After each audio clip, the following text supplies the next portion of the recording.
obviously extremely disappointed, but first to give credit to Indiana, not only their football team, their football coaches, their staff, but to that entire stadium, to their administration, anything that they did. I think this is a very impressive venue.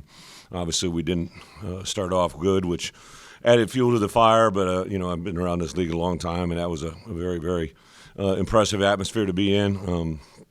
So good credit to them. And then, anything that we did, if there's one thing that I, saw right away, right, like the momentum swung and we just never able to get anything back on us, offense, defense, special teams. Obviously the punt miscue, they actually only had 10 players out there on the field, which threw our guys' count off and freed up a guy on the backside edge. And we walked into it in our direction of our punt. Defensively, they really attacked some of our leverages.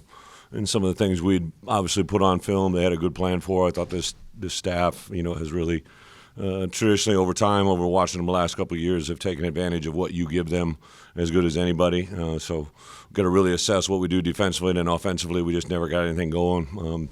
Had too many second and longs, which led to third and longs. Obviously too much pressure on Luke.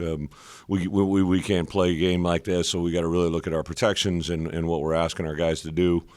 We can't have him get hit the way he was and have any success. And obviously we've got to be able to run the football a little more consistently. However that has to happen with the personnel groupings or the schemes or the plays, it's definitely a recipe for failure when today happens. So at a loss for words, I mean, I've never been a part of anything like that. The thing that jumped out to me as we began to unfold in the second half was we just didn't have answers for what they were doing, and they kept pouring it on, which was exactly what they should do. So I don't really have any injury updates. I've never been a part of anything like that. We lost, I believe, 6 of our 7 top DBs, one before the game. Obviously, Xavier's still getting some information gathered on that. We'll probably have an announcement on Monday, see exactly where that's at. But there were still some things that we were considering, or he was considering. But I'll try to give information on that as soon as we can. But those guys that left the ball game today, I know a couple of them were X-rayed. I believe Caleb got an X-ray. His was negative, but he couldn't return. Matt Krasedic was almost able to go back in, but he couldn't. Matt Bailey was with a head concussion, and Torrey Cox got kneed in the stomach over there. Who else? Miles Scott obviously had to leave with the targeting call. I know he was trying to lower his head. It's just a really tough part of football. I don't think that was intentional. I get why they had to call it. I thought it was his shoulder, but he got his head involved there. I guess the only thing that's left to do is just literally go low, right, which I don't think that's healthy for our game either right there. It's just a part of the game that unfortunately you got to live with right now, and when they're in that RPO world, that's just something that is kind of a natural byproduct of it, the way we play defense in the middle field hitter there. So I don't have any updates on injuries other than that. So with that, open up for questions.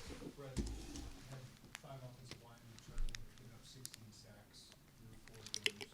What do you think you've done so well? Well, I think 2 things. What we were asking them to do, we have to make sure assessment-wise. I also give Indiana a lot of credit, but we definitely can't live this way. So what we're going to have to change up schematically, that's one opportunity. I really do feel that we have some good players up there, but obviously we're not playing that way, and the numbers don't speak that. So we got to find the right answers in a short amount of time.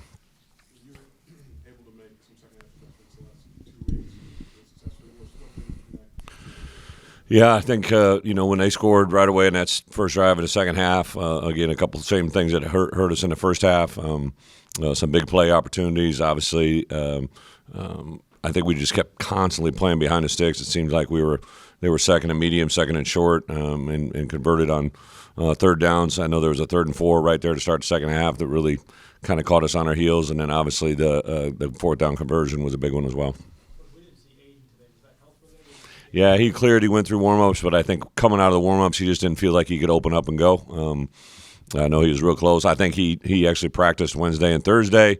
He got a little bit sore during that, but I think he felt he was going to be able to go. But when we got through with pregame warm-ups today, we obviously didn't put him out there. When you say you didn't have answers, what concerns you about not being able to figure that out?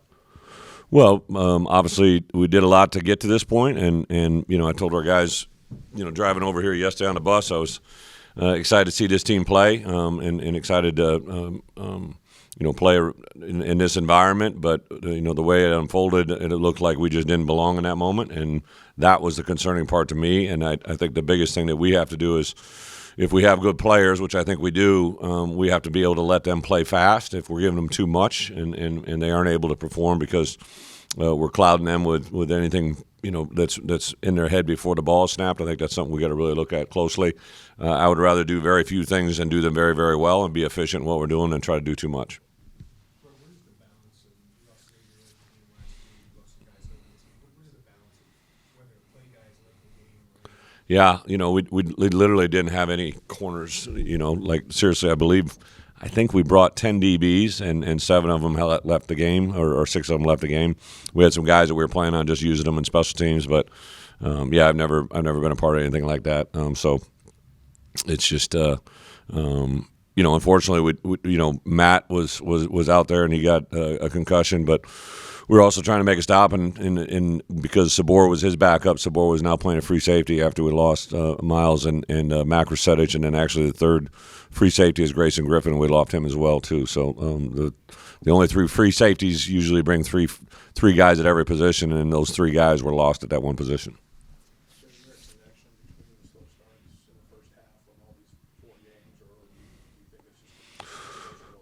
Well, obviously, I was kind of excited when we, hit the big touchdown play on the play action pass. So, defensively, we did some things early, but obviously not enough to sustain it. So, yeah, it's an easy assessment. But not only did we not play well in the first quarter, second quarter, third quarter, fourth quarter, we stayed pretty consistent. One more, please. Ramon, the missed tackles against Western Michigan, some more tonight. Yeah. Yeah, there was a lot of, there was a conscientious effort, I think, for guys who were trying to, punch a ball out, which I think can also be counterproductive. But there was too many times a day where we just had too many yards after contact, not just at the running backs, but also wide receivers. Obviously, there was a last touchdown there where it looked like we just, broke down an open space. But I also got to think about what we're asking our guys to do. Like some of those guys, Mac Rusetich had a missed tackle that was very similar to a play that Xavier had in game 2 that it's a tough angle for someone to come over there and tackle someone with ability. And so I think what we're asking our guys to do kind of plays into it a little bit as well. Coach, you've prepared for everything. Yeah. Do you have this one in your book somewhere? Well, I obviously have never had myself against 2 ranked opponent teams play like that. So that's uncharted waters. But I do know this. I told our guys in the locker room, right, we have to own this moment, and the thing that we do need to take into account is our response, right? The response is what's going to define us, right? Today happened. I get it. I understand it. It's something that we got to live through. Very disappointed for our football team, our coaches, our fans, anybody that had supported us to get to this point. We took a long time to build ourselves to get to this point, and we got to have the right response because USC is going to obviously take advantage of everything they see on film, and a very talented football team and a homecoming crowd that I know is excited to see their team play. So we have to have the right response. But I think the response that we're looking for is one of our 3 goals this week was to win your and our opportunity, right? And I was kind of trying to put it into a phrase to have both all the players be accountable and how the accountability of each of us individually affects all of us. And I think this is going to be the defining moment for sure.